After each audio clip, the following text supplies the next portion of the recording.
few and then we're going to share. So I'm Katarina. Jane. Anita. Rita. Gilbert. Andy. Marty. Chris. Joe. Tibor. Zora. Paula. Hema. Rob. Jacinta. Michael. Peter. Ross. Julia. Tass. Lockie. Mitra. Dean. And Bob.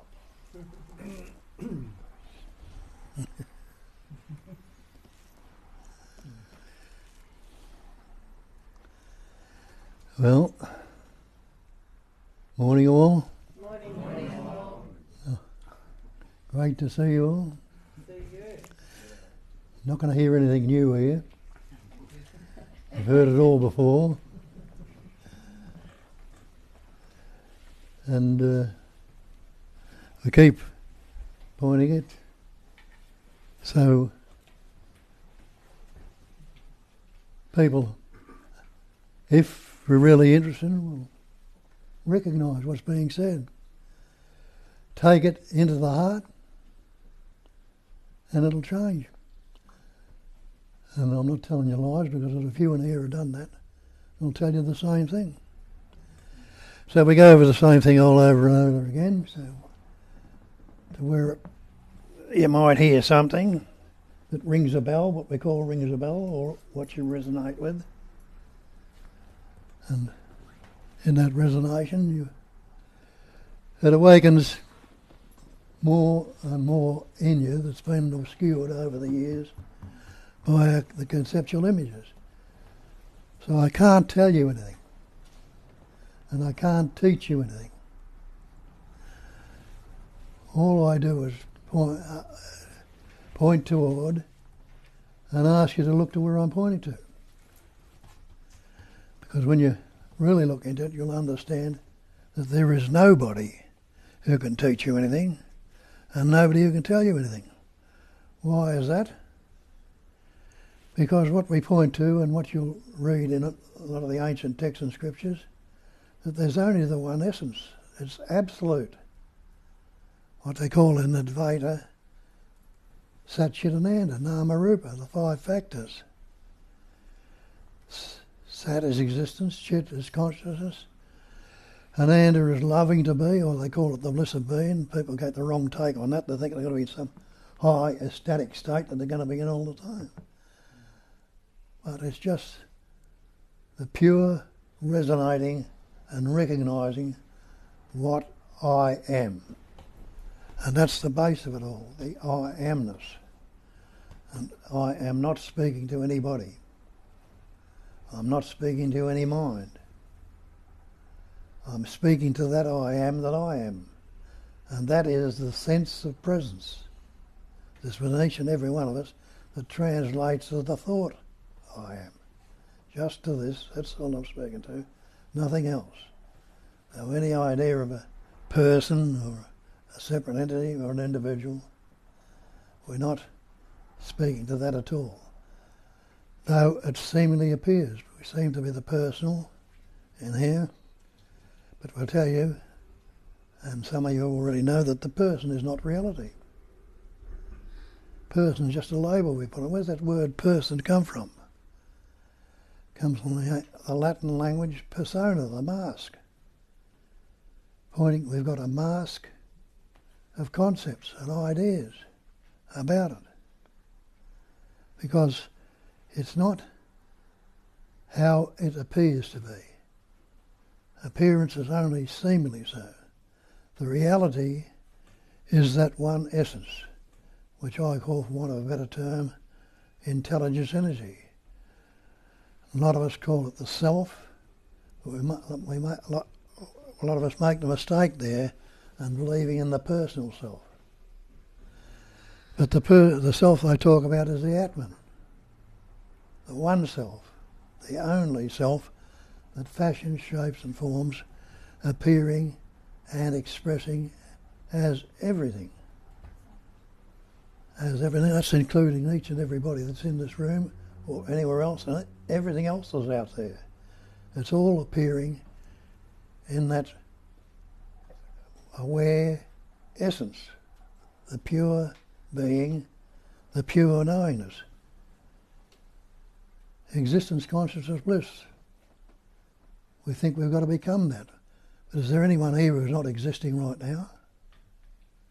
You realise, no, I'm existing. Anyone who's not conscious or unaware, and you know very well you're not unaware, you are aware. Anyone who's not happy to be, well, none of you want to be dead right now. So if that's the case, what are you seeking?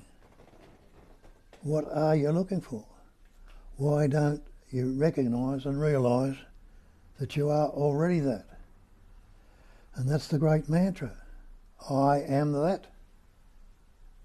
Innately we know that. Because you say, that's the chair you're sitting in, that's the room you're in, that's the space in the room, that's the tree, that's the flower, that's the cats. Everything is that, which we've discriminated with the word. We put words on, labels, and that's discriminated. Instead of being that, it's now become the name and the form. As I said, Satchitananda Nama Rupa. Nama Rupa, Nam is name and form. Now the name and form, they tell you, is Maya. It's illusionary. It's only appearing to be so. But we've taken on the belief that it is so and get lost in the belief. And we suffer accordingly, because it's only me can be fearful, it's only me can be unhappy, me that can be depressed or guilty. And you realise that me is the cause of all your fear, your unhappiness, your depression, your anxiety, your envy.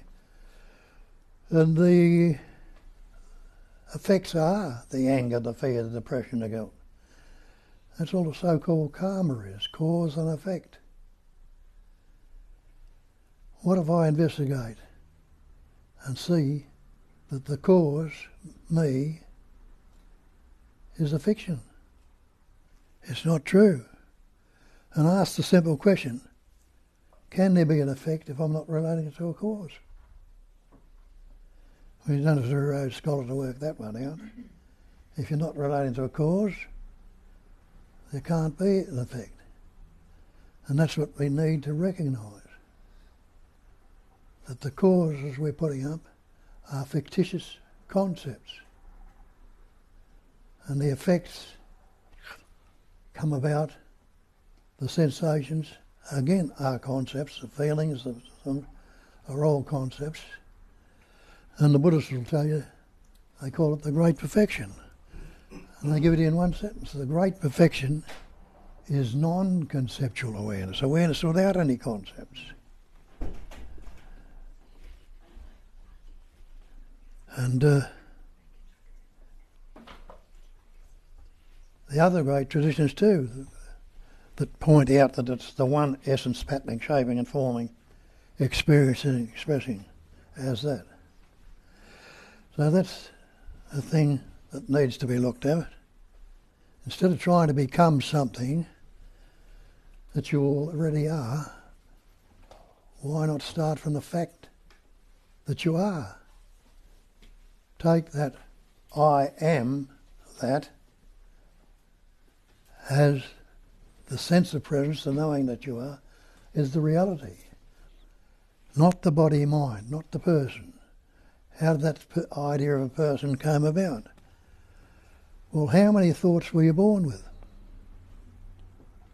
And you realise you can't remember your birth. People say that I was born, but they didn't have any words of birth. We had no words of birth. How could you say I was born? And you didn't pick up words or learn words till you were a couple of years old. When your parents fussing around you saying your little Johnny or your little Jean or your little whatever or whatever your name is, and you learnt these words with the capacity of reasoning that started to develop in that little child at 2.5. They reasoned, well, this little Johnny they're talking about, they're rewriting, this is what I call I or me, and I've learnt those words also. I am little Johnny or little Jean or whatever my name might be. And so instead of seeing ourselves as the absolute, as the reality, now we've taken ourselves to be this person, this separate entity, this individual. And as I say, you look at it, it's only the me that can be fearful, anxious or depressed. And so all these psychological problems come about because of the belief going into that believed in me and relating to it as something solid and substantial. And relationship, relativity, look at that, what is that? Relationship is dualism, me and the other. So there again, we've left the true nature, which is one without a second, not two, and gone into the belief that we're separate entities, individuals, persons. And reinforce it, and our schools reinforce it, if other people, everybody around us is reinforcing it, and we reinforce it ourselves. Until, as like some of you come to places like this, you get the taste, there's got to be a bit more to it than this. And so instead of settling down in the old scriptural beliefs and statements that you're a sinner and you've got to realise God, if you're not one with God, you're going to get into a place called hell, or all the rest of it. And we beat ourselves up with the word. And when you listen to what Shakespeare told you 400 years ago, and he says there's nothing either good or bad, but thinking makes it so, have a look at this thing you call mind. See the way it's functioning. And you realise it's always vibrating in near pairs of opposites. It's either past or future, pleasant, painful, happy, sad, loving, hating, positive, negative, whatever, always in the opposites. But what you don't recognise, or you haven't, or hope you have, is that those opposites are not separate.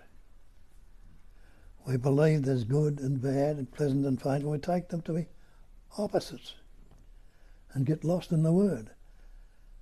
But we're talking about non-duality. One without a second. It's not two. Everything is that. And you know that innately because you say, that's the chair, that's the carpet, that's you, that's me, which you put labels on to discriminate it. But it's all that already, the one essence.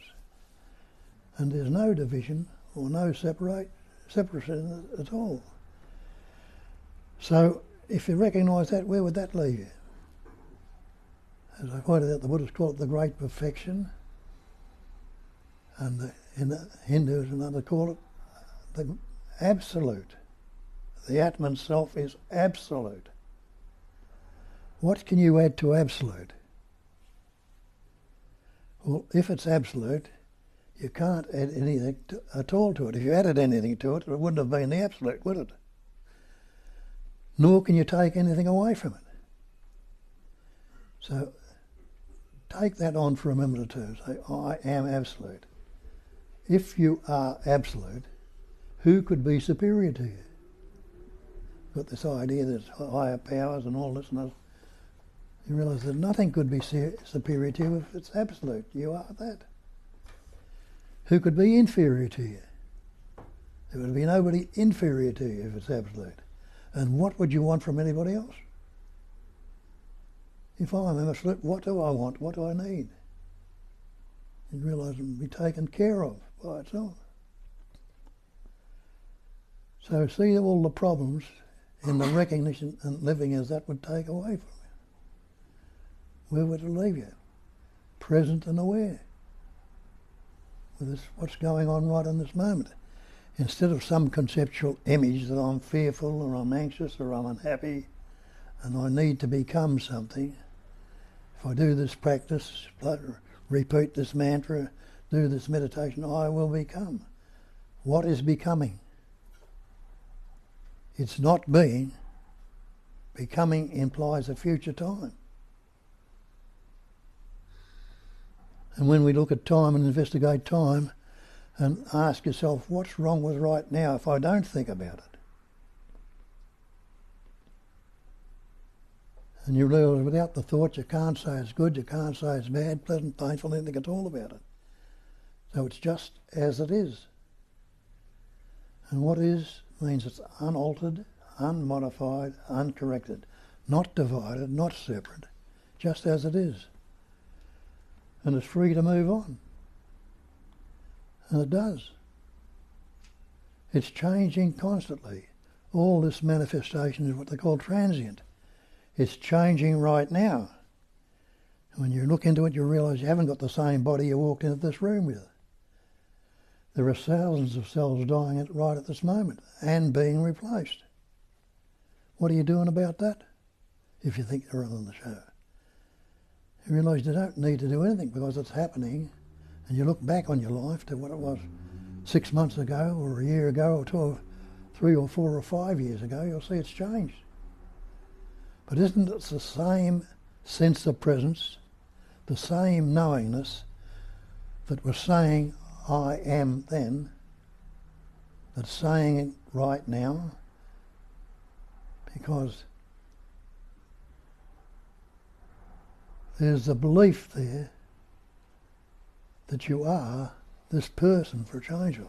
But the true belief is that you can only, the true knowing is that you always were and always have been.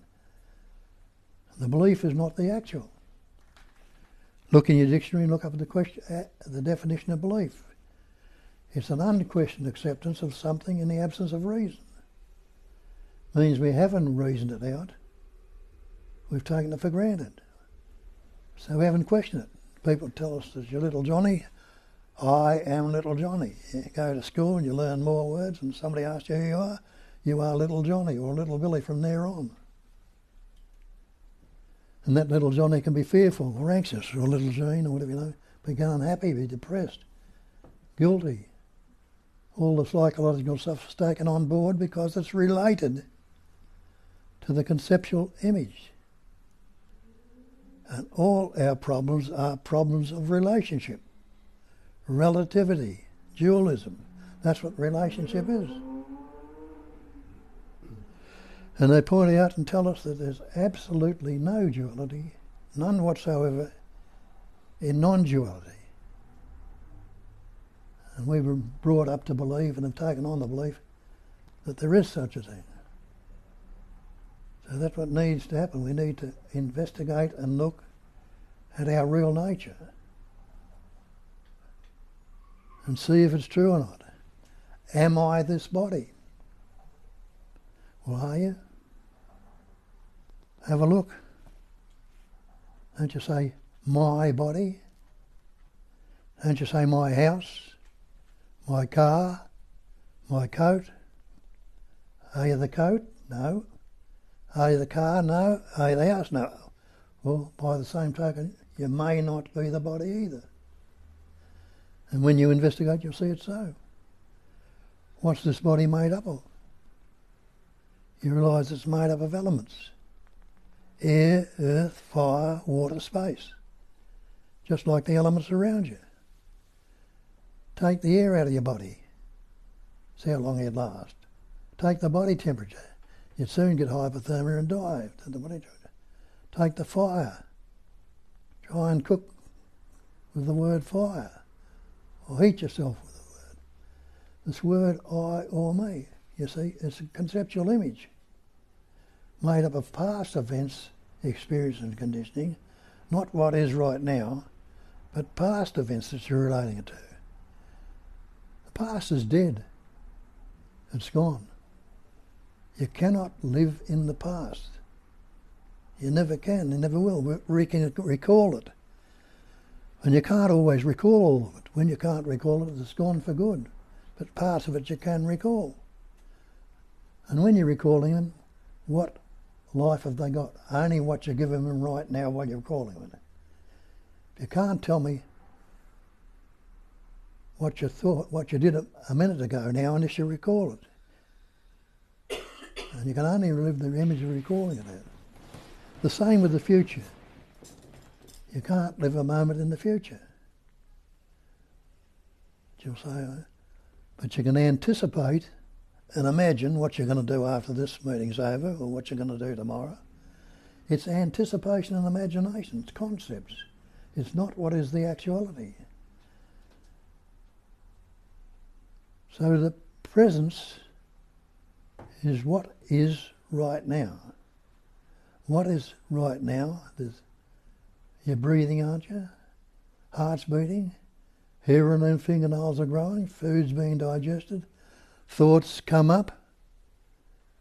Thoughts change, or you can fixate on the thought and keep it there. And then you've gone into the concept of time.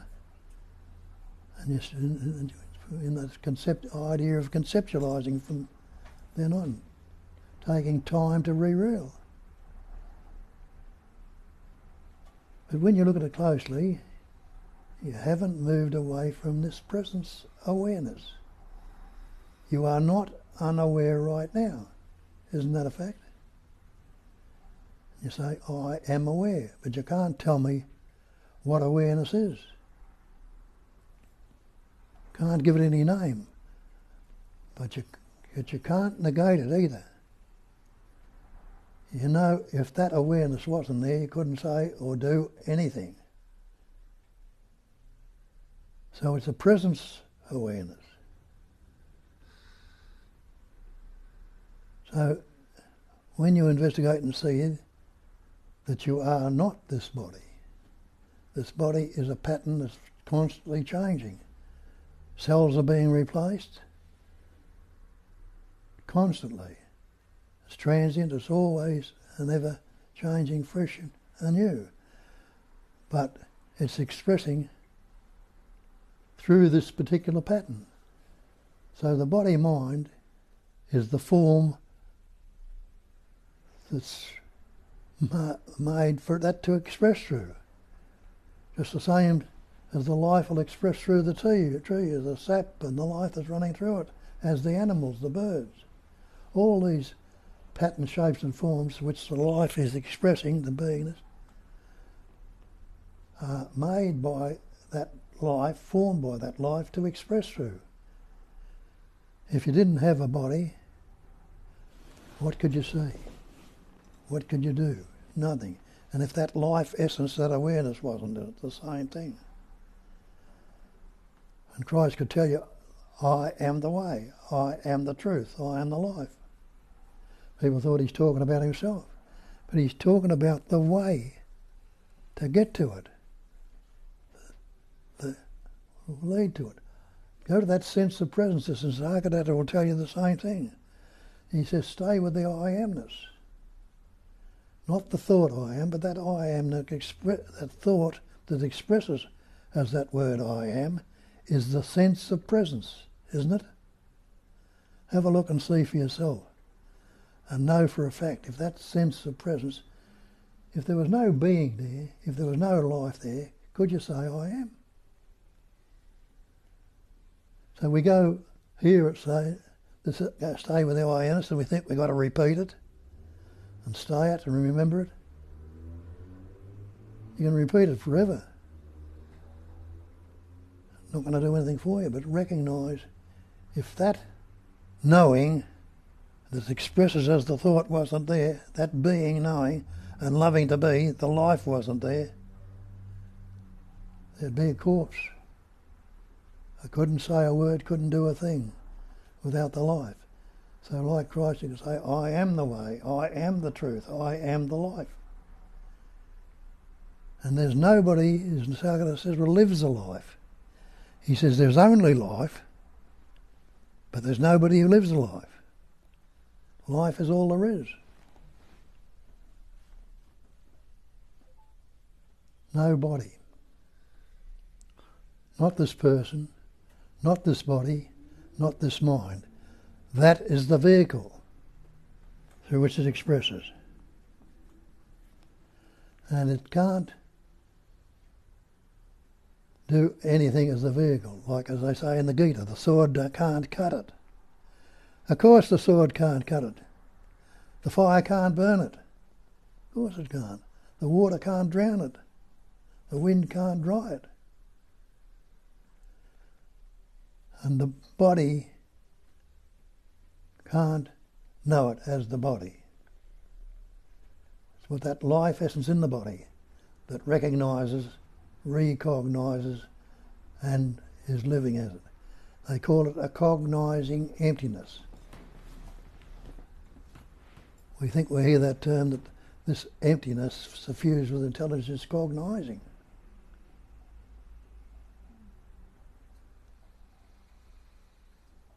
Or we think we are doing the cognising. We think we are cognising it. But what they're saying is it's the emptiness itself that has that capacity of cognising or knowing. And he made the statement that emptiness is form. It's emptiness that's forming all these patterns, shapes, and things. Emptiness. And the forms are nothing but the emptiness.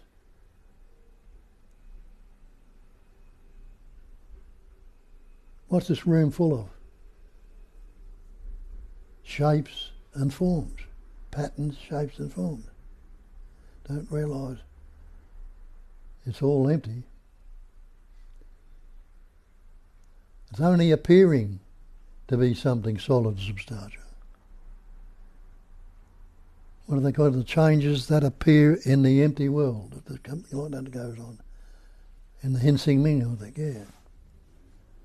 They appear to be so. Everything appears. But it's never moved away from its absoluteness. And if it didn't pattern, shape and form as these appearance, who would there be to discriminate it or say anything about it at all? So the pattern, shapes and forms are seemingly necessary to express through. Just like your dream. If there wasn't the appearance of you in the dream, dreaming in the dream, could there be a dream? And the Nisargadatta will tell you that. He says, realise you are dreaming a dream you call the world. And stop looking for ways out.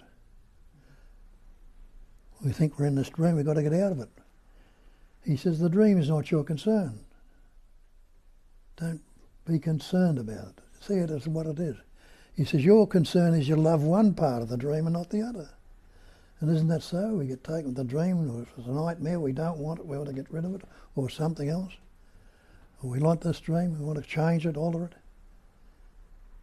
He says love all of it, or none of it. It's the dividing of it and the separating it that is the cause of all our problems. Making it appear to be two when it's only one. So if you love all of it, let the good be good, let the bad be bad, and realise that it'll change, and it does change. Instead of fighting with one thing, trying to push it out, and believing in the other, when all that causes is conflict. And conflict is at war. If you're in conflict with something, you're fighting with it, you're at war with it. You're not happy with it. It's anxiety, it's fear, it's depression.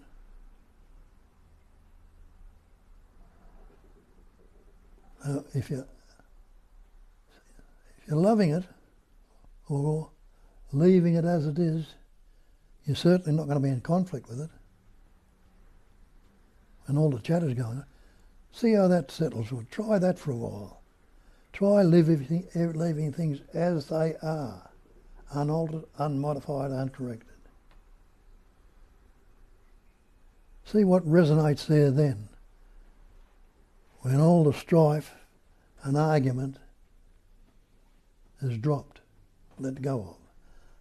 Things are allowed to be as they are. And just like the Earth's rolling around the sun right now, do you think we're going to stop it? We can't. But there wouldn't be day without night if it wasn't rolling around the Earth. Wouldn't be a lot of other things. So the same if that life wasn't expressing through these patterns you call you and me and I. If that life wasn't animated. If it wasn't breathing it's beating our hearts, growing our hair and confounding us, digesting the food, replacing cells in your body, you'd be buried in the box, wouldn't you? It'd be the end of you. But you're not, because you know you are the life. And as they say, life lives on life. And out of life, more life comes. And isn't that a fact? Didn't you come from the life of your father and your mother coming together? The sperm and the ovum, two particular cells The sperm was suffused with that intelligence into your life. It knew what to do. And the ovum, the egg, was suffused with that intelligence energy.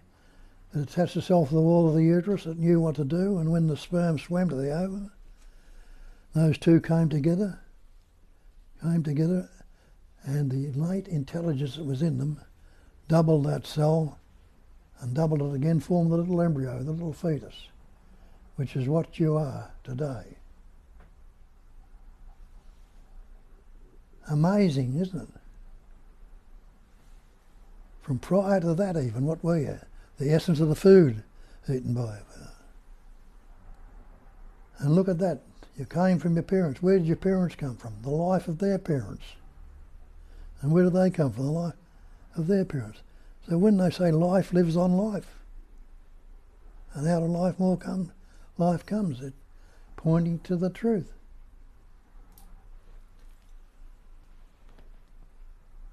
And we lose sight of that when we say, I am the person, I am the body, I am the mind. What if I take the stance that I am the life?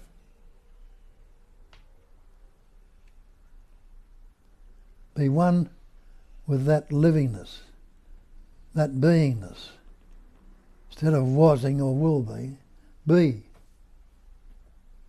Being right here and now.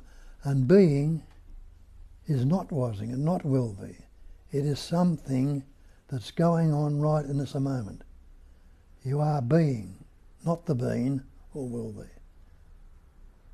Being, and it's constantly changing, constantly transient. But it is the life of you. It's that very livingness that's expressing through that pattern. Recognising it. And you can shout and dance loudly, I am that. I am that. I don't have to become that, or I not was that, or will be. I am in this immediacy, in this here-ness, nowness. No other time. I don't need any other time. Because the other time is past, is gone. Future hasn't arrived. But this is it. This is the beingness, the livingness. And can anyone in this room negate your beingness right now? Can anyone say, I am not? You can't say, I am not. Because you simply realise that I must be there to be able, if I could say it, I must be there to be able to say it. And if I'm there to be able to say it, well, I've got this life there that's enabling it to be said. A corpse doesn't tell me anything, and it can't. So it's that life. And that's recognise that is what I am. The sense of presence, the Satchitananda, the being, knowing, loving to be. I'm not the body, I'm not the mind, I'm not the individual, I'm not the person. I'm not the fear, the anxiety, the stress, the guilt, remorse, jealousy, envy. I'm not any of those concepts. I am utterly and absolutely aware. Try and negate your beingness, your awareness right now. And you see you can't, you'll relate and say, well, that is so. Instead of all these years of seeking, trying to become something that I already am, the recognising, as the Buddha called it, a cognising emptiness. Cognising that emptiness is form, the form's nothing but the emptiness. Everything is that. And that is what I am. So that's about it. And a lot of you know it and can tell us about it. Don't keep it to yourself. Let it out. You might express it in a different way to what I do, where others might hear it and resonate with it. So, but that's the way it's passed on. How are you going to know if somebody doesn't tell it? If it's looking at it first time, got any questions or any doubts, don't hesitate to ask them. Because when the doubts are there and are looked into and investigated, you'll recognise the scriptural saying, the false cannot stand up to investigation. If you've got some false beliefs or erroneous concepts there, investigate them, have a look and put them to the test. And if they're false, they'll fall apart, like you've seen many things as false now. If you go down to the ocean, I say, give me a bucket of blue water out of the sea. You'd say, don't be an idiot, because you know the sea's not blue, but it appears to be blue. The water in a mirage, you go into the desert and you see a mirage in the desert. Have a look at the sand, is it wet? It can't be wet because of the mirage. The snake and the rope, they tell you the story of the snake and the rope. Bloke sits out of his room in a dark, wet night and stands on a wet piece of rope, rolls under his feet, he thinks he's trod on the snake. Somebody comes along with a torch and says, look, it's only a piece of wet rope. Well, the fear and the trembling that rose when he thought it was a snake, they settle down. Because the energy of belief can no longer go. But they take a little bit longer to settle down because it takes a bit longer for the physical to stir up. But when you look into these things and investigate them, and you'll know, do what they say, you'll know the truth and the truth will set you free. So there it is. Get into it.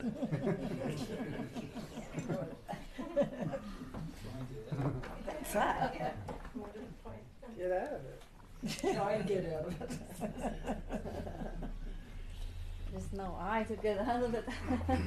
We have 25 people online with us, and we have a lot of good morning messages, and we have Happy Father's Day Bob message from Chandika, and we have a question from Grant.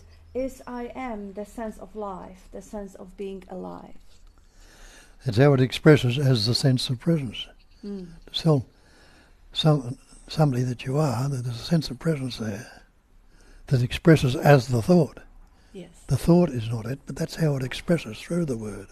So the word's not the real. The word's not the thing. Yes, so that thought I am represents the aliveness or beingness or sense of presence. And British Julia says, it's honestly amazing that some of the pointers that you've been listening to for years only drop in. Thank you, Bob. The gift that keeps on giving. Yeah, it is amazing. I mean, for people who are here for the first time or the first couple of times, you will see that even the same pointers are being used, because there is nothing new under the sun. This is just something that is supposed to ring through from even when we were prior to the language. But they do actually open up when the mind lowers its guards, because initially it is just a commentary going on. Oh, I heard that before. Oh, yeah, that I agree with. Oh no, somebody else says it differently, so I don't agree. That is not listening. That is not the listening that we are inviting people here to participate in. The listening, like Bob calls it, heart to heart, just looking for the resonation, looking for that innate sense of knowing, that intuiting into that natural state. That's the listening which does not require any commentary, any agreeing or disagreeing. But initially it can't be avoided, because the mind was, it's just dysregulated tool which have been overused and abused for the lifetime, so it will be kicking in. But once it hears it more than enough to lower its guard and just kind of ease off, that commentary eases off too. And as Julia says, it is a gift that keeps on giving. And Kavisha says, good morning dear Bob and Kat. From Yamchep, West Australia. The flowers look beautiful and Bob looks so healthy. Love to you all. Love to do. Thank you, Kavisha. And British Julia says hello to Kavisha and everyone from Perth. And Grant says, is there a simpler way to connect with I am? Is there a simpler way to connect with I am? Nothing simpler than Then when, that. yes. there is no way to disconnect from it. It's always an ever-present. The certainty of existence, the awareness of presence, is always here. So there is no need to look for it or to connect with it, because that's what you are. They tell us in the Taoist, the way that can be talked about is not the way. So how can it be anything simpler? Yeah. And the Hinsing Ming says the same thing. The great way is not difficult for those who have no preferences. Mm. There it is, pointed out everywhere. And also the way you often start. You are already that. You are already that existence, or that I am. There is nothing that stands in the way, unless, of course, there is a thought or image being believed. So instead of looking to connect with I am, see what stops you from recognizing that you are, because it's always present, never far away.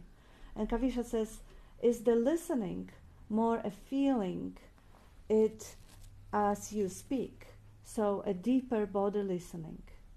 Mm. You could call it this way, yeah. It's kind of like, Bob says heart to heart, where there is... The hearing, yeah.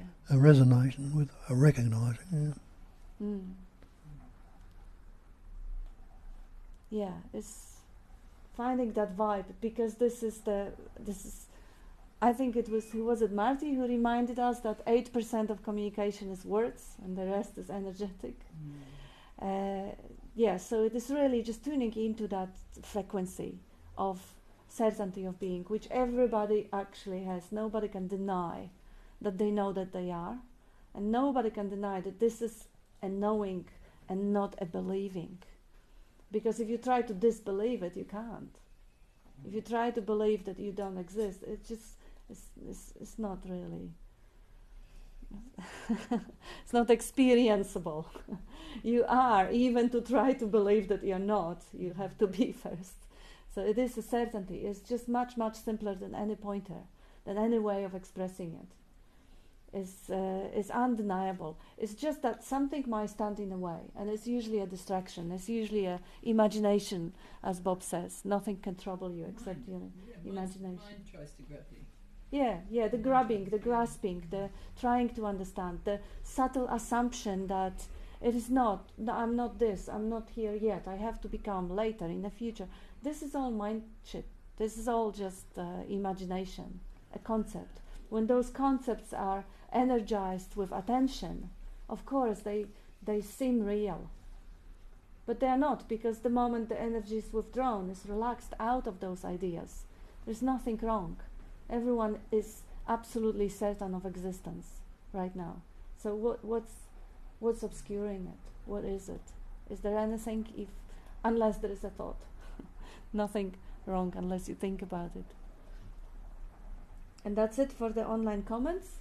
So anyone would like to share something, what you heard perhaps from the talk, or maybe something that really resonated deeply, or something that you understand in your own way, and when you just, say it in your own words and the frequency is right, it may help anyone, because no one who's nodded. I just wanted to add to the thing, somebody's question about, is there a simpler way? It can only happen right here, right now. Yeah. That's the only place it is. That's it. So bring self into the, mind into the present moment right now. That's my two cents. Good, that's good. Yeah. And if there's any doubt that what we are is life, I think it's really helpful to think of a corpse. Mm-hmm. Think of one that's been dead for a couple of weeks, because sometimes they come back after a minute or so. It's already smelling. It's the one that's really smelling. Okay, think of one of those. Now, if let's suppose, because sometimes you can have open heart surgery, and I can put a heart into another body, and it often works these days. But if I took that heart and put it into the smelly body that has been dead for 2 weeks, will it work? No, why not? Maybe something's not animating it. There's something, that which is obviously missing is that which we are. It just seems, I don't know, I just like that visual metaphor. And it appears that it stops right here at the boundaries of this skin, but you can see I've got a little bandage on because I've got a cut, so then that means there's something oozing out if there's a break in the skin, no? Yeah, it doesn't stop there. It just, like, it's the same, I don't know.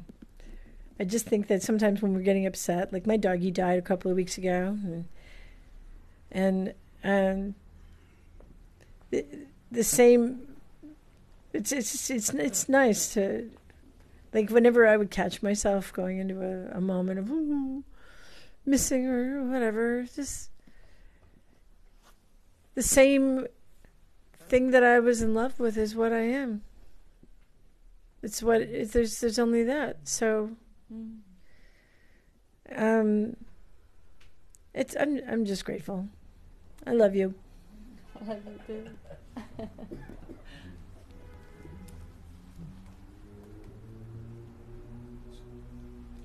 Question at the back.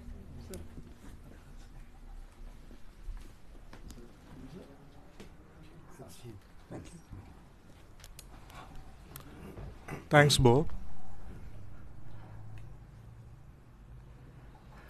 Whatever you said, it reminds pretty much, like at a philosophical level, it sits with me, but experientially or other than that, it's hard for me to internalize.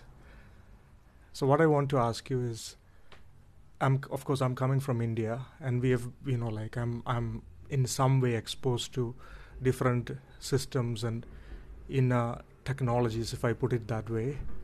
Now, are you telling that, or are you trying to say that all these systems, which is evolved over a period of years, whether it is the system of yoga, the system of tantra, or certain systems of like dharana, all these are worthless, and there is no point in attempting any of these things? It is just that we need to realize or to grasp it right now, right here, right at the moment. Any effort is fertile. Is that what you're trying to say?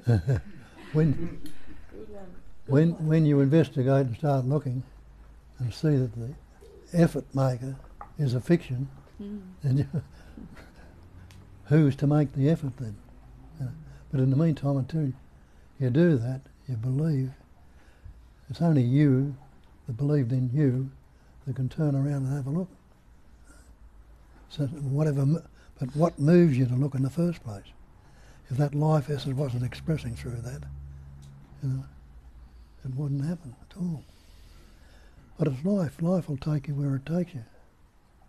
And it's going on all the time. But I tell you also in those scriptures that our problem is ignorance.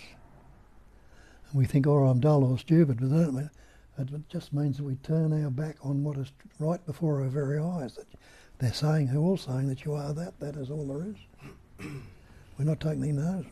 But first I've got to do this, I've got to do that. But test it out, see.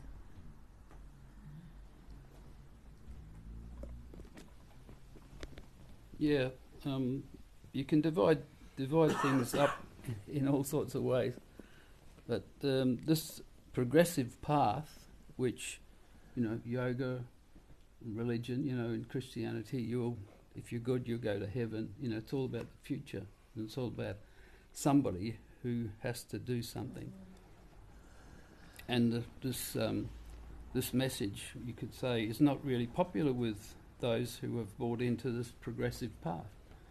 Because, we invest all this energy and time and money into this, whatever this progressive thing is, this path. People generally say, I'm on a spiritual path, but they can't show you a single pebble from that path because it's a metaphorical path. There's no such thing as a spiritual path. It's just a saying. And to devote your life to a spiritual path is a trap, because who is investing in this future time when I will become something that's free? Like Bob says, start from the fact that you are already that, and then see what comes up that tries to take you away from it. And what seems to take us away from it is thought. Lines of thought. Lines of thought always lead away into the past or the future. You know, they can't exist in the immediacy because they actually have no duration. They're just a subtle vibration. But we buy into these thoughts. You know, and one example is somebody who says, look, I'm no good, I'll never amount to anything. This is a mantra. Buddha says, with our thoughts we make the world. When somebody says, I'm no good, I'll never amount to anything, that's a mantra that forms their experience of life, which traps them in this mantra. A mantra is quite good if your mind is constantly wandering all over the place. If you have a mantra that's been given to you by a guru or whatever, it's quite useful because while you're doing the mantra, you're not engaging in the normal nonsense thought lines. So, and there seems to be more of a possibility to recognise when you're doing a mantra. The awareness is, you could say the awareness is free, it's always free, but the recognition of what I am seems to be more prevalent. But if I'm caught in my thought lines, constantly trying to achieve something in the future by doing something now, like meditating or doing yoga or going to church and praying and all this sort of stuff, it's all about the future for an entity called me. So, as Bob says, have a look, see if you can actually find this me. Or he used to say, that idiot up there said, oh, there's no me, is he right or is it wrong? Is he wrong? Well, you've got to find out for yourself. Nobody can do it for us. And it's as simple as that, really. Turn around, have a look, can I find this me? You can't find it because it's a fiction. And being a slave to that fiction is completely unnecessary. All the psychological suffering comes from it. All the poor me, you know, that's all coming out of this belief in being something separate. But there is no separation. And Bob clearly points out this in his first book. It's in the first book and in the other books. You know, the child, it learns this word me, and then at some point the child looks out and says, that's not me. And that's when the vulnerability comes in, because everything is not me. You know, so you feel vulnerable. So then you have to try and build some fortress around this idea of me by accumulating and believing in that me, but it's just suffering. It's not real. Never will be real. But it's not popular. You know, you're not going to read about this in the New York Times or on the 7 o'clock news. It's not newsworthy, and yet this message is so, you know, beyond amazing, and it's so simple. That's all I've got to say. Can I say one thing? Yeah. Just remember, Advaita Vedanta was one of the great lineages. So, of course, you know, it was that. And that was just kind of what I was thinking along here. I've got a favorite mantra. Who gives a shit? Well, not you, obviously. Yeah, no. Real diamonds,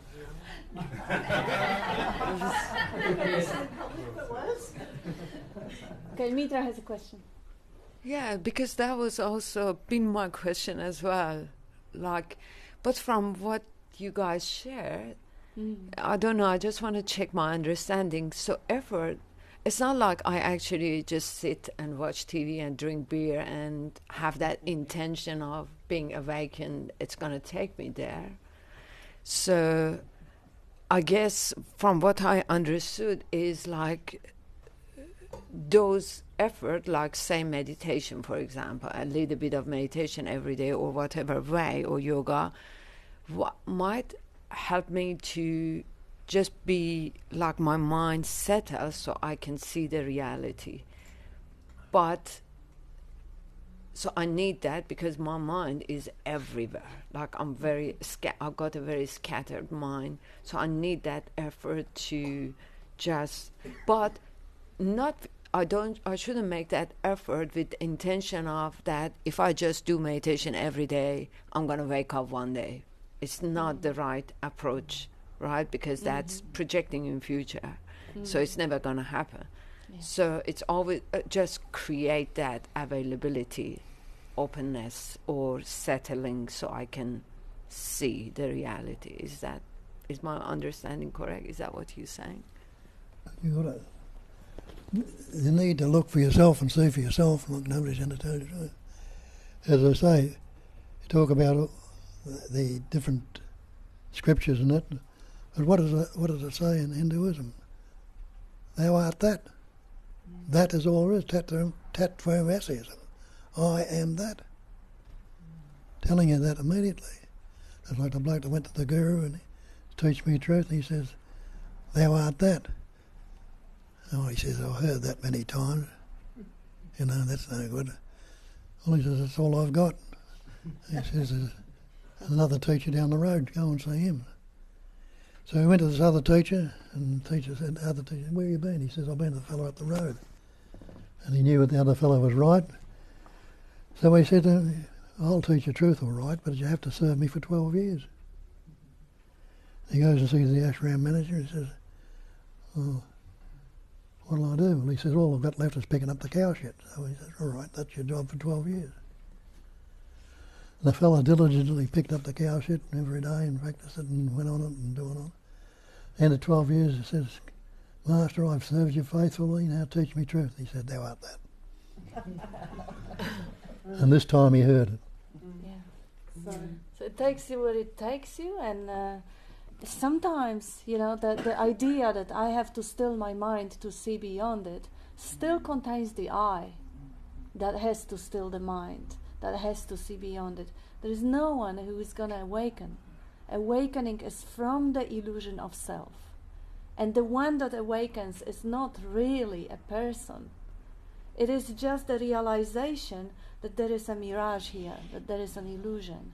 But it's a realization, realizing. There is not a person realizing the object. It's just really kind of dispelling the illusion. That illusion just kind of dissipates.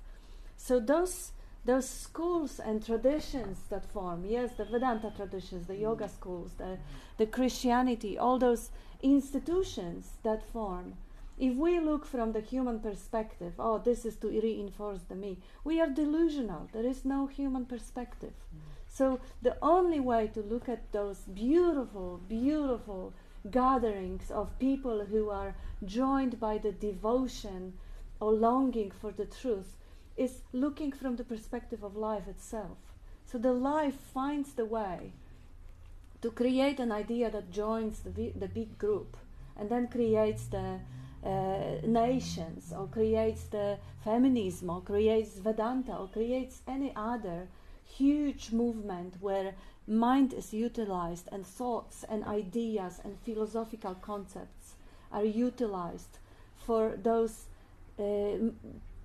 entities to join. Now suddenly you have an entity called Australia, made of a lot of different minds. So this is from life's perspective. It is not futile, not stupid, it's not ridiculous, it's not unnecessary. None of those applies. Those concepts are only human judgment, the mind, judgmental mind. Those are a beautiful, magnificent expressions of life itself. Now, if you find yourself among those structures, being a part in this monstrous creature, well, that's where life took you. Now the mind will come with justifying story. I have to meditate for 20,000 hours to become what I am. Or I have been part of the group, or work out my karma, or clear up my past lives, and blah, blah, blah, blah, blah. That one is also a magnificent expression of life. But that is also a source and the expression of suffering, of human suffering. This is me. I have bad karma. I was a murderer in 1,000 lives. Now I have to suffer. Or whatever the story is behind it. This is just the imagination, that's just the chatter. While the reality, the truth, is in this moment right now. Life took me to this room here, sitting next to Bob. Okay, no objections, I am life. If life took me to Christian church, I am also life, no objections. Life took me to the nationalization, I'm Australian, or whatever. No objections, because life is what I am. Now, if there is an idea that there is a human, no, I shouldn't be here, I should be somewhere else. I shouldn't be saying here, I should be saying something else. I should feel something else. I should feel enlightenment is a bliss or ecstasy, and I don't feel the bliss or ecstasy. So now this is all mind chatting. Discarding that distraction, and I am one with life. Without the concept of being separate from life, I'm one with life. And then, who is there to object to how life unfolds? I have a headache, okay, that's life wanting to experience. I am one with life. Everything, unless there is a concept or idea that there is something wrong, everything is just perfect, is perfectly resolved in the unborn mind, including traditions, philosophies, groups, all of it. And then, when you have the concept that you have to do something to achieve something in future, your mind is scattered, then you have to still the mind. Well, you can surrender that concept and say, this is life expressing as concept. And now you may still find yourself sitting or not, drinking beer. It doesn't matter. It's just life expressing in a perfect way, moment to moment. And you being life, relaxing out of the idea, this is better, this is worse. I should do this or not that. You will not be objecting into that natural movement. And you may still find yourself sitting in meditation, being in Zen circles or anywhere. But the mind, whether it is clean and pure mind, or whether it is scattered mind, or whether it is bipolar mind, is just a minute expression in what you are.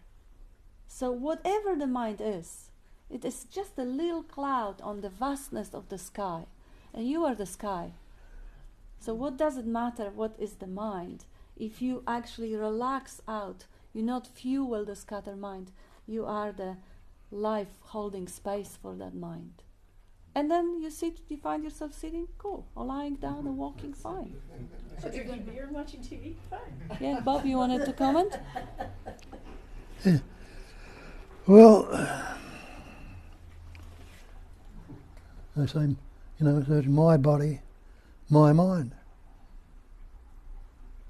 Have a look at that. Are you the body? When you say, my body. Are you the mind? When you say, my mind. Who's saying it? Have a look at that. When Ramana Maharishi says, ask, who am I? Who is this I that claiming I am? Is it the body or is it the mind? When you have a look at that and people sit for years looking at that and don't see the simplicity of it. What's who am I? It's a question. Well, then who am I is going on. If I'm asking who am I, who is asking the question? Well, obviously it's me. I am the questioner that's asking the questioner. Well, the questioner and the questioner thoughts they cancel each other out. So you understand what you are without being the questioner or the question.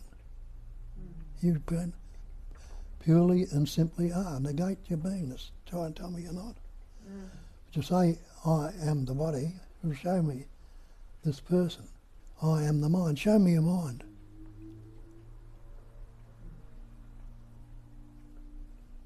There's no such thing as mind apart from thought. And there is one comment here. Thanks everyone, I'm letting it to sink in. And Grant says also, I am hearing you say, start from trusting you are that and find out what is telling you that you aren't. Yeah, well said. And Bob says, we still live actually in the dream, but now we know it's the dream. Beautifully said, yes. And Dharma Kavisha says, thank you, Kat, so beautifully expressed. Thank you for the area. Jane? In early days when I was listening to Bob, and I'd read I Am That a few times, and I had one foot in one world, and which was the past, and that foot in that world, you know, I used to sit down and meditate, and you know, there was still an intellectual understanding that I wasn't the story. And I found myself sitting down one day when my kids were young, you know, and they were up and down the hall play fighting and making a lot of noise, and I'm sitting down meditating, and Bob had already told me I didn't need to do that, you know, that I mean, I could do it if I wanted, but I wouldn't be getting anything because I was already that. And so I was sitting there anyway, and I just had this profound understanding that I just am. Not the word I am, but I just exist. There is an existence. There is life. And I got up and yelled at my kids. Instead of meditating.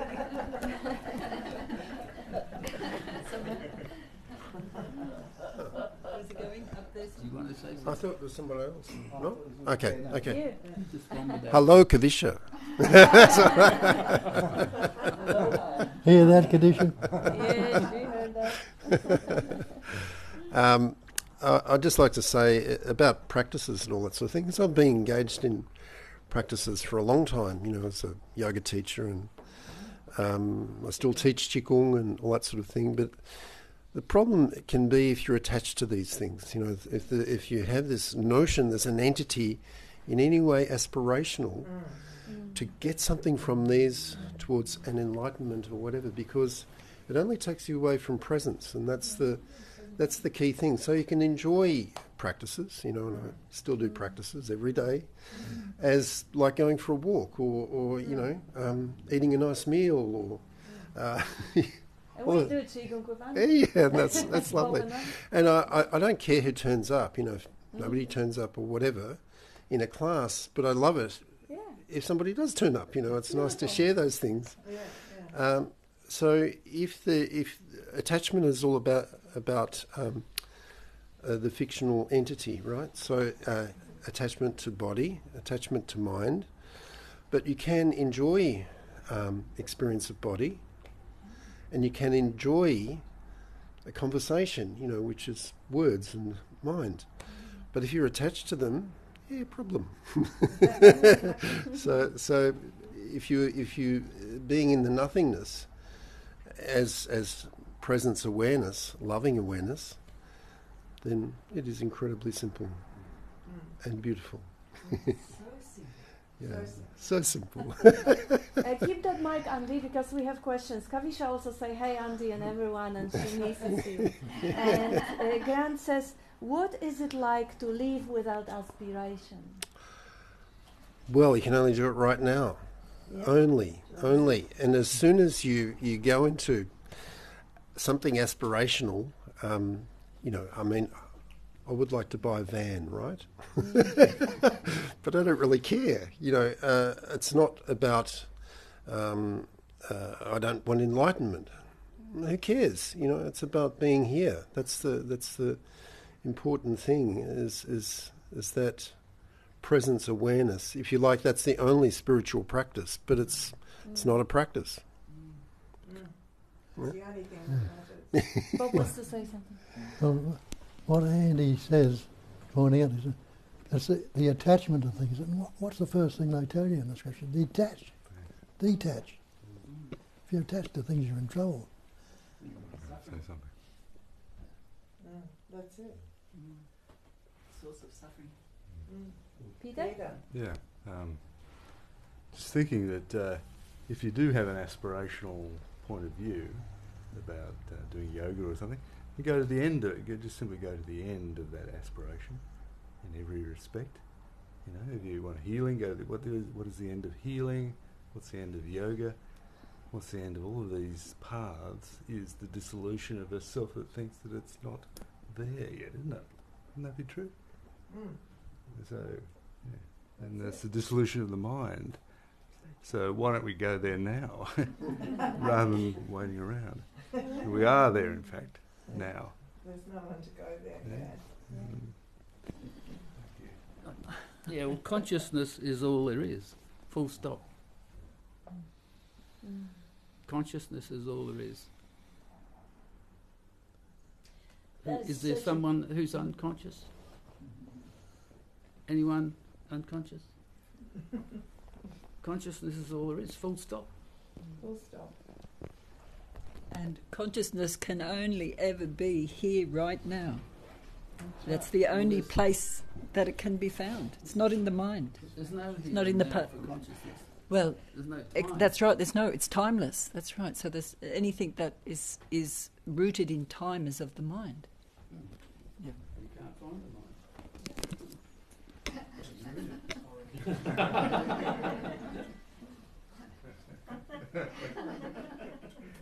I'm reminded of a story of once upon a time where I felt that somebody had done something that was something I disagreed with and I thought was wrong to our friend Bob. And a lot of other people were noticing it and getting a little pissed off about it, but his response, his way of, like, even what he said about it was just, got it just sunk in. They didn't do it. Yep. Consciousness is doing everything. Yep. That would include meditation and everything else. I do. I came to Bob through a method, and although there's no method needed to be, it just I like it because it kind of points out that very fact to if you can ask without a thought. See, I think the problem is belief, really, because the thoughts will happen, but if you're not believing in them, well, then so what, right? Oh, I need to become better. I have to meditate so I can wake up. I need to wake up. There's a belief, and there's a belief, and there's a believer. Mm-hmm. If there's a belief, so there's the problem. But if you can see that's not believed in anymore, if that's not believed, then so what? The thoughts can happen. So what? Who cares? But without, I like to preface that. Who cares? Sometimes without a believed in thought. Or, can you find the one who cares? Wow. And also, I think... was it Marty? Did you want to say something? Oh, yeah, go for it. Go for it. My head went up. I just wanted to talk about pointers and understanding. Pointers are great, but then when you keep... Well, I wouldn't say you keep, but it's, the pointer appears time and time again, and you try and hold on to the pointer, but you can't because the thought just disappears. And so when it disappears, you think you've lost the understanding. But really the understanding isn't a thought. How could it be a thought? If it was a thought, it would just be noise 24/7 because the understanding is happening constantly. So this understanding thing is a pain in the ass. It's like, oh yes, I got it, that's right, we're all space and Bob is space, okay, I can see it now. And then it's kind of like you relax into it, and then I've lost it, okay, we're all space, Gilbert space, there we go, I can see it. Oh no, I've lost it again. What was it? There was another good pointer actually that was slightly better, one that lasts longer. So yeah, it's pointer. Once it's pointed, once it's done its job pointing, and there's nothing there after that. That's the answer. There's no ongoing answer there. So like it happens really quickly. It's like if you're doing mantra or yoga, I mean, the mantra I mean, how long are you going to do it for? How long are you going to do the yoga for? How long are you going to do the mantra for? Did they tell you how long you need to do it for? And what happens when it ends, when you stop doing it? It's going to be the same thing as if you stop in the first minute versus 6 years, or, you know, it's going to be the exact same thing. So you decide for yourself whether you want to, well, get a little bit more flexible or... Shovel the cowship for 12 years. There's a really ancient story this might mention. In heaven, there's a little bell that rings when somebody down here finds the truth. And God hears this little bell ring, and he goes and takes a look down. Sure enough, there's this guy that's found the truth. And then God sees the devil step up behind him and tap him on the shoulder. The man. And the man looks at the devil, and the devil says, I see you found the truth. Let me help you organize it. I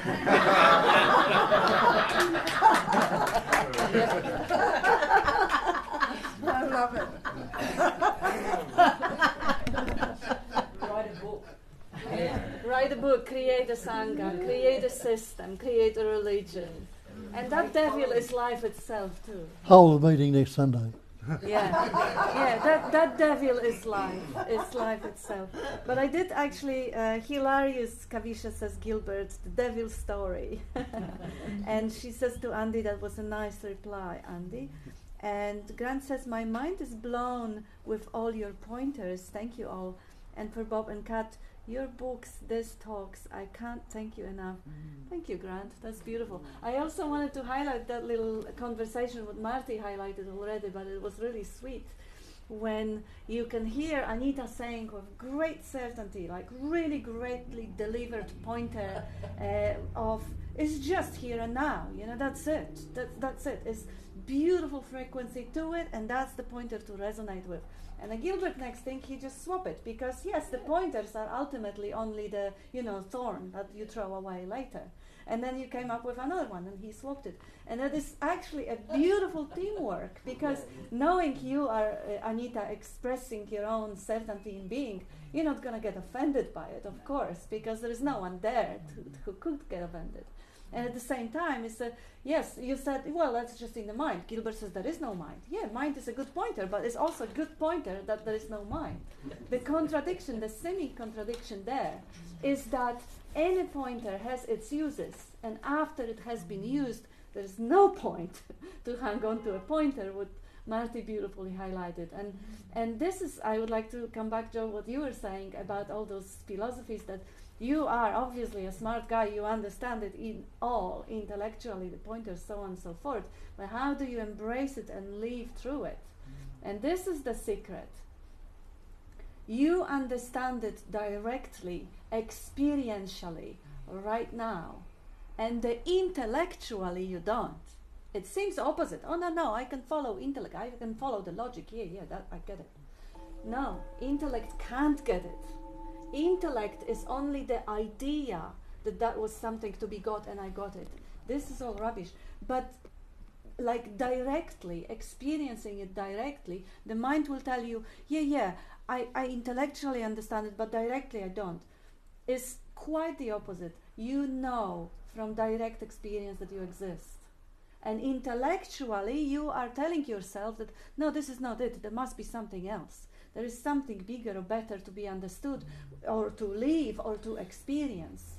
No, the experience, the reality that is to be experienced, is that which never changes, which goes underneath all experiences, pleasant, painful, happy, sad, ecstatic, and non-ecstatic.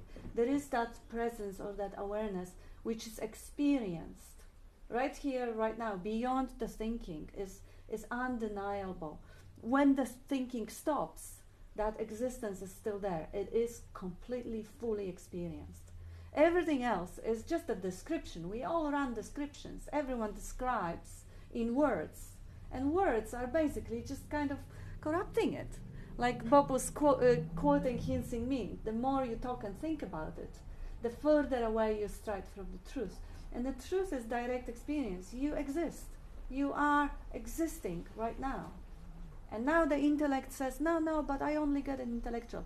No, you just not getting it intellectually, because the one thing to get intellectually in the whole blah blah of Vedanta and thousands of years of teachings is only one thing to get intellectually, that you can't grasp it with your mind. That's it. If you fully embrace it, you can't grasp it with your mind. Just relax the mind and, oh shit, I am. But that's it? The mind says, no, there must be something more. You know, the huge Vedanta temples that they built, you know, there must be something more than just... Because for the mind, it can't be grasped, because it is nothing. Nothing. For the mind, it is nothing. Zero and eternity do not exist in the mind. They are concepts that cannot be experienced. But without the mind, the zero being nothing, and at the same time being a source of aliveness and radiance and everything, that space of seeing in which the whole world arises, that is your experience. The mind says no, but yes. So, come on, go. Sorry, Yeah. two things actually. Oh, great.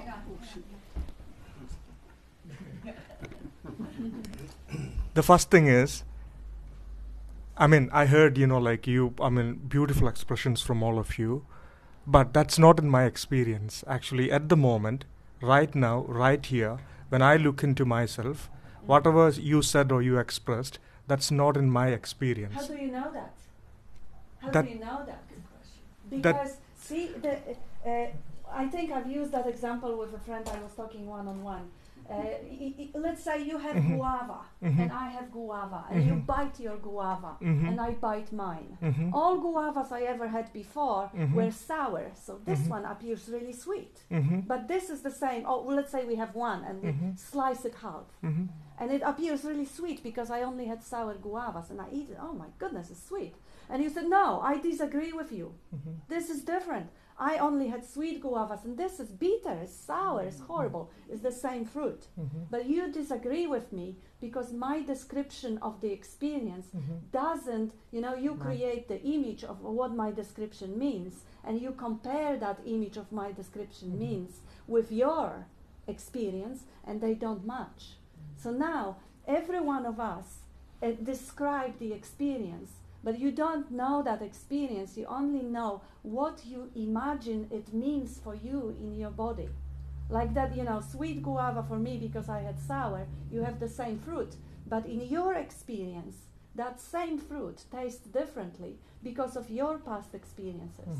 So we do have the same experience, but we have different description.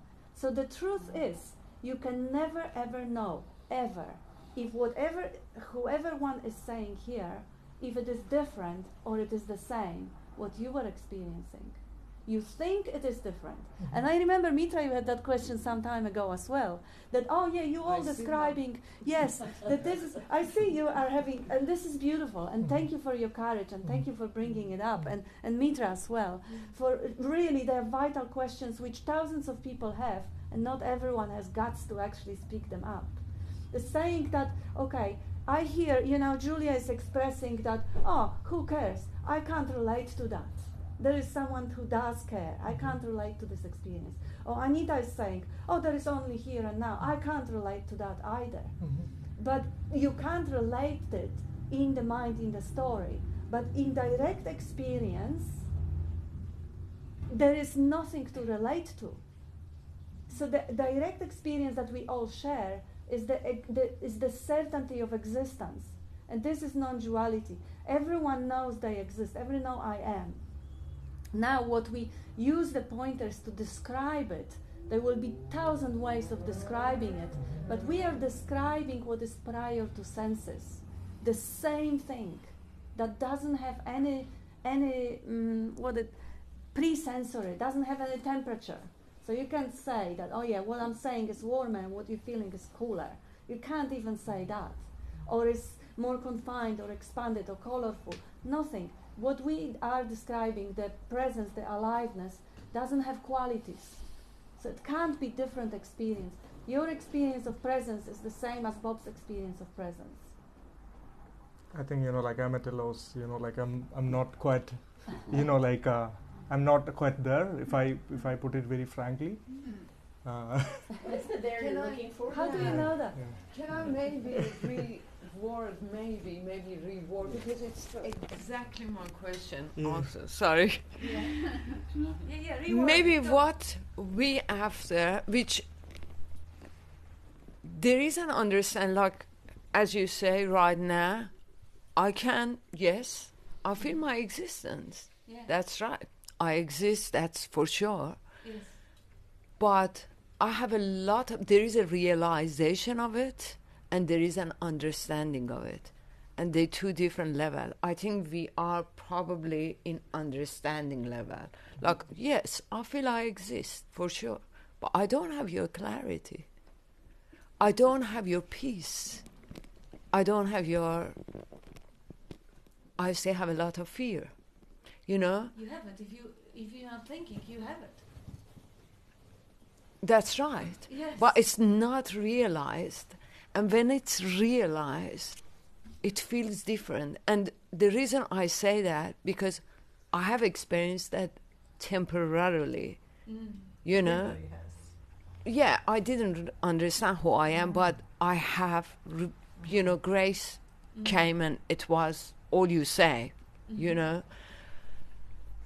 So that's why something is different with that. So what we say is this state is different with that just came by grace for a temporary time. But what do you relate to when you're relating to something? You're saying you're related, you don't have that relation? When I'm relating right now with existence, yeah? Well, the existence is there, but relationship, relativity is dualism. Who are you relating to? Who's the me or the entity that's taking it on board? Who am I relating to? I can do this. Who am I relating to? Yeah. Well, just who am I? Just who am I? Ask yourself, who am I? Well, there is nothing there. I understand it. It's not annoying, but I understand there is nothing. That's all I can say. Mm-hmm. Yeah, keep it.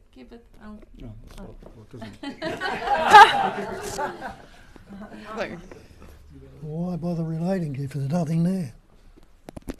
Leave it as it is. Yeah, when I leave it as it is, there is silence, there is, but a minute later... She's looking for the never-ending there is a minute later. But how about now? Minute later doesn't matter because it's not here. You see, when you ask what I'm gonna do in 5 minutes, in 10 minutes, or tomorrow, I hear it now, I see it now, but I'm not gonna be embracing it right now because I wanna train my mind to constantly go and think about tomorrow and about the next minute. So you're basically practicing distraction. Right now you're embracing it. You see there is nothing wrong. But fuck it, I don't want right now. I want some illusory in 1 minute from now. Just stay in this moment now rather than trade it for illusory 5 minutes from now. For me, that entails practice, No, Like, because practice if is I don't... future. I'm talking about this moment. Yeah, I know, future. but I'm just saying, if I wanna stay in this state of... You don't wanna. You're already here. You are here. Yeah. You don't have to do anything to stay here. And have a listen to the language. You said, if I want to stay in it. Mm-hmm. Yeah, and what you said before was, in my experience. Mm-hmm. Well, what Bob's pointing out is there is no me or my. It's just experiencing. It's experiencing. Yeah. So who the investigation is, who is it that names and claims everything? Who is it? When what we're saying is that it's the story, it's a story about me that is naming and claiming everything, right? And that is not who you are. That is a narration of what's going on. It's like the wonderful pointer that Bob says, you know, have a look in the mirror. Can you take that image out? You know, you can't. You're not the image, and the image is the story of you. Can that image or story of you live right here, right now? Can it? Can that image of you live right here, right now? Unless you gather up a memory of the past or a projection into the future. But the mind is present, isn't it? The mind is a narration of what's going on. But when I use the word mind, I'm using it in a very different. The mind is a memory of you. Well, mind. When I say mind, I'm actually referring 5 aspects of mind. You know, like, of course, you know, the English word might be a bit, you know, like hard to explain it in that way for me. What I mean by that is, you know, like in you know, like in an Eastern sense, we use it as mano, buddhi, ahankara, chitta. That means 5 aspects of mind. So mind. So what I refer by that is, there is a sense of self. There is something that is quite, you know, like not quite, you know, like on the surface, but it is still there. What we call as this, you know, chitta or samskara or imprints.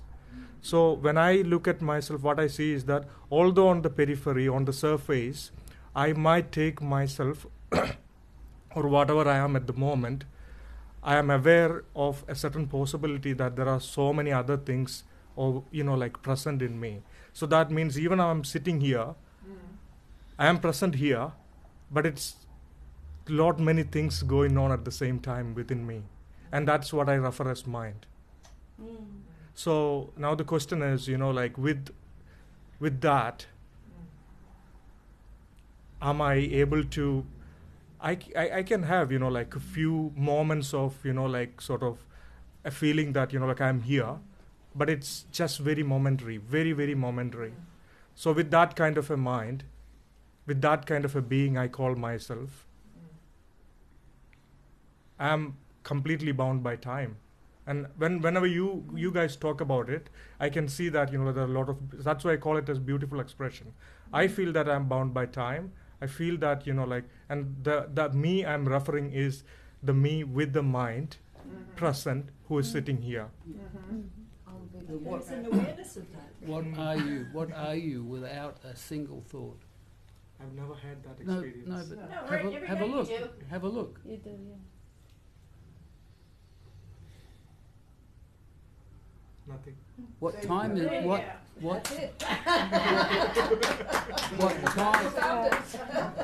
What time is there if you don't think about time? Well, I'm completely immersed in myself. What conditioning is there if you don't think about it? When I'm happy, probably. Have a look. You don't jump into a story of time. What time is there if you don't think about it? Time is a concept. There's no time. It's a thought. Yes. Mind is time. Mind is me. You found it. The true nature of mind is clear and I empty. have few more comments. What me is there if you don't think about it? We're going, speaking of time, we're going over. And what is it that's aware of all those different parts of your mind? What is it that knows that? But we will be back tomorrow. Yes, Julia, First do of your all, part. I'll tell you, we have Zoom. we have run out of time. But we will have more tomorrow. Yeah, we have Zoom meeting tomorrow. You can join us on Zoom. And also, I would like to validate you. Look, everyone here who is expressing have been in the situation when they were trapped in the illusion of self. So what you are saying, you know, I'm wholeheartedly with you because I remember the futility of trying to be the mind and get out of the mind or see beyond the mind while you trap in it. Is absolute impossibility. And that is why we say trust the direct experience of being, and be aware of the distractions, because that's the only thing you can do. As the non-doer, which you are, the life which you are, be aware, as you say, the mind is constantly chatting, there is constantly thought, concepts, times, 1,000 other things going on in the mind, and you are aware of those things. So just bring more of that relaxed awareness, and the rest will be done for you. That's all that can be done. And keep coming back, because you see, we all know where you are, and this is, I know, it's not a comfortable place to be, but there is underneath that the essential true nature of pure existence in you as much as in everyone else. And we can remind you that it will just have relaxed attention of the distraction. And I have just, because we out of time, tomorrow is a Zoom call in the morning, and twice a week we have it in the evening. It's all free of charge. You can just find on the website, click in and join in. And it does actually help listening to it a few times, because the mind actually just, let it go deeper. And now Kavisha says that resonating with truth is like being wounded by the pointers. You get a wound. And she says it can't grasp it with the mind. Thank goodness. And Grant says you are seeing, hearing, feeling, and you can't stop it without thinking. It is evidence of something. That's beautifully said. And Bob says Dzogchen talks about one taste, and the tasting and describing how it tastes are two different things. Absolutely. And the tasting, in the tasting, as Bob always says, the seeing is seeing, not a seer and a seen. Beautiful. Thank you, Bob. In, above, is tasting, is tasting. Yes, that was a misspelling. Adrian says, yes, Kat, well said. At the end there, compassion for the mess. And JB says, lovely meeting, many thanks. Thank you, Yes, Bob. thank you, everyone. Thank you, everyone. Thank you, Bob. Thank you so much.